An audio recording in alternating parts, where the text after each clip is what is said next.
Welcome to Arirang News. I'm Sean Lim, and welcome to a special holiday broadcast from the Arirang Newsroom. After a tug-of-war between the nation's rival parties that lasted into the wee hours of the new year, the National Assembly finally approved the nation's budget for 2014. A series of other key bills were also passed nearly 5 hours after the clock struck midnight. Our Myung-kil starts us off. There will be no provisional budget necessary as the 2014 national budget was approved by the National Assembly on early Wednesday morning. The budget bill, which is worth $340 billion, was part of a package deal with two other bills, one to reform the National Intelligence Service and the other to attract more foreign investment into the country. The NIS reform package bans agents from gaining access to government offices and media outlets, and also calls for stricter punishments for agents that do not abide by the new regulations. Those found guilty of breaking the rules will face a maximum of 7 years in prison, up from the current 2 years. The so-called Foreigners Investment Promotion Bill allows the subsidiaries of Korea's conglomerates to set up joint ventures with foreign firms without having to own 100% share in the joint firms. The bill lowers the share ownership to 50%. The parliament also approved a bill that bans new cross-shareholding investments among conglomerate affiliates, a practice that has long been denounced as a tool for owner families to control their business empires with small stakes. Under the revision, which is expected to take effect in the second half of the new year, subsidiaries of a conglomerate with total assets of more than $4.8 billion cannot engage in new cross-shareholding or circle investments among themselves. Lawmakers also passed a series of revised tax bills. One will widen the income range for those subject to the top income tax rate of 38%. The current basement for the top income tax rate is $287,000 in yearly income, but that will be lowered to $144,000. Under the change, the government says an estimated 90,000 individuals will end up paying more in income taxes, which will result in an additional $300 million in tax revenue annually. Myung-kil, Arirang News. Fans of online videos from Korea had the opportunity to see right at the start of the new year a clip promoting the Dokdo Islets. At midnight on Wednesday, the Foreign Ministry released a video using ample historical evidence to spread the word about Korea's sovereignty over the islets and to counter Japan's recent barrage of online videos which tried to claim the territory. Currently, the video is in Korean and can be viewed at tokdo.mofa.go.kr. Other language versions will soon follow this year. A Japanese cabinet minister visited the controversial Yasukuni war shrine in Tokyo on Wednesday, just 6 days after Prime Minister Shinzo Abe enraged neighboring countries with his own visit. Yoshitaka Shindo, that is, Japan's Internal Affairs and Communications Minister, said he visited the shrine to pay respect to those who lost their lives in war. The Yasukuni Shrine honors 2.5 million war dead, including convicted Class A war criminals. It is viewed by neighboring countries like Korea and China as a symbol of Japanese wartime aggressions, and Shindo's visit is likely to further inflame tensions in the region. In the spirit of the new year, has North Korean leader Kim Jong-un extended an olive branch to us here in Seoul. In his New Year's message, Pyongyang's leader called for better ties with South Korea. Our Yu Lian has the details. North Korean leader Kim Jong-un delivered a rather conciliatory message towards South Korea on Wednesday. We must create an atmosphere to improve ties between the two Koreas. I will work together with anyone who values our people and seeks reunification to improve relations. The message, which was part of an annual New Year's speech that was broadcast live on state-run television, was rather unexpected. Pundits in Seoul have been expecting a military provocation by North Korea sometime in March or April this year, as it tries to turn attention away from instability following the execution of Chang Song-taek, Pyongyang's former second most powerful man in command and Kim's uncle. They now expect North Korea to instead propose dialogue with Seoul in the coming months. But North Korean leader Kim Jong-un also mentioned the strained relations with South Korea and the United States. Pointing to their military exercises around the Korean peninsula, he called them rehearsals for nuclear war against the North. He warned that if war were to break out, it would spiral into a, quote, nuclear catastrophe.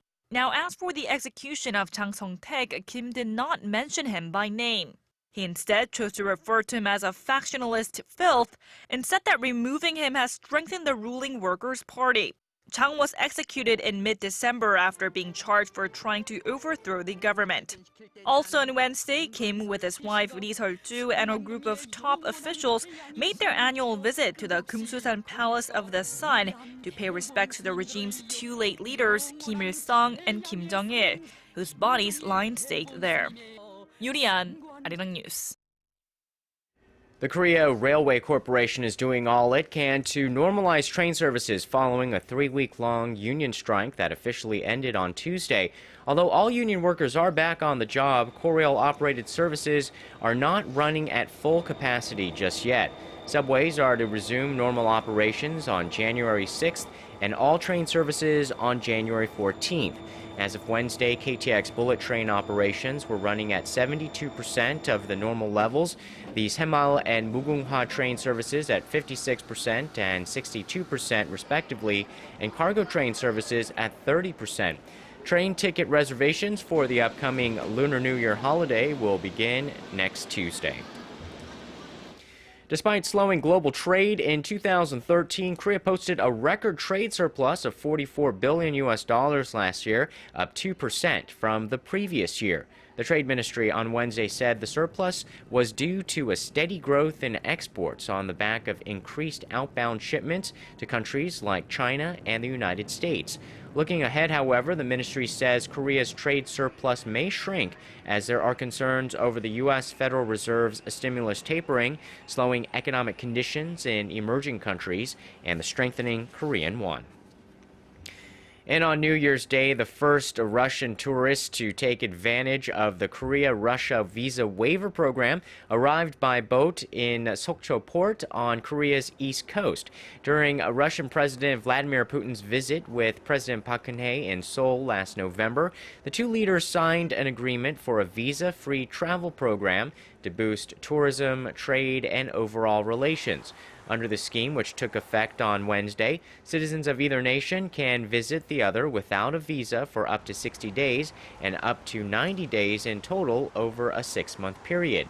Last year, approximately 95,000 South Koreans traveled to Russia, while more than 167,000 Russians visited Korea.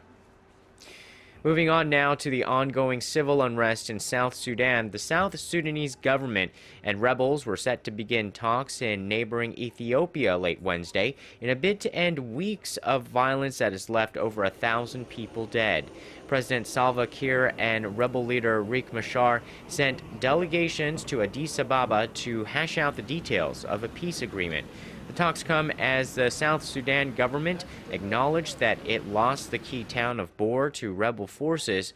The United States welcomed the move by both sides and reiterated the need to end the bloodshed that has sent tens of thousands of civilians fleeing from their homes.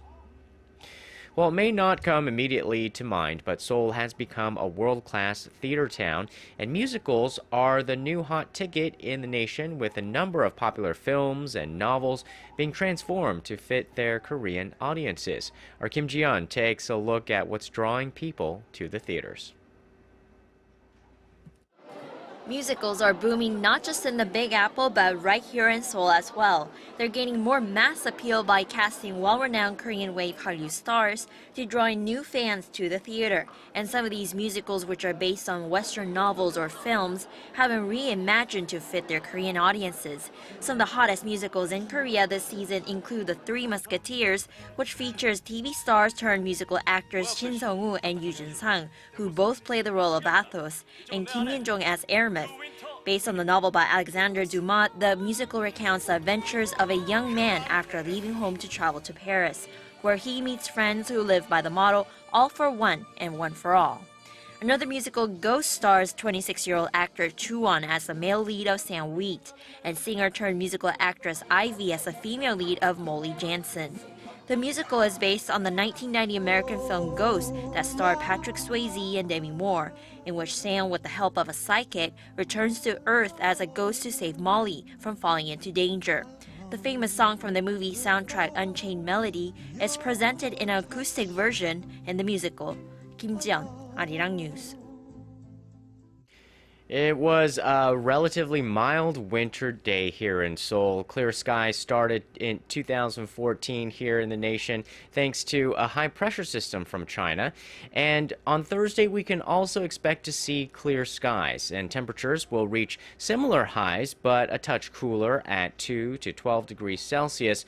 So if you do have the time off, it's a perfect opportunity to be outdoors. Well, now let's get a check on the weather conditions around the globe.